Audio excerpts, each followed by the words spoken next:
సైతానగాడు ఏదన్నా తీసుకొని రాని శోధనలు తెచ్చాడా, శబాష్ రా బచ్చా భలే తీసుకొచ్చావు, అవి నాకు బలాన్ని కూరుస్తాయిదా, తీసుకురా. నువ్వు ఏదన్నా చేయరా బాబు, నాకు మేలే అది. నువ్వు ఏదన్నా జరిగించురా బాబు, నాకు మేలే అది. అది ఎన్ని వంకలు తిరిగైనా సరే నాకు మేలుకే వచ్చిందిరా, నాకు మేలుకే వచ్చింది, నాకు కీడు లేదురో. దేవుని ప్రేమించు వారికి అనగా ఆయన సంకల్పం చొప్పున పిలువబడిన వారికి మేలు కలుగుటకై సమస్తం సమకూడి జరుగుతున్నవి.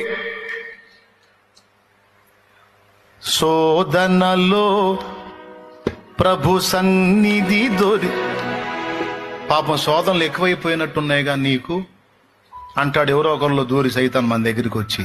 భలే పనే, అవి రాకపోతే అసలు దేవుడి సన్నిధికి చాలా దూరం అయ్యాను, అవి వచ్చి నాకు నేను ఆయన దగ్గరికి వెళ్తున్నాను నేను.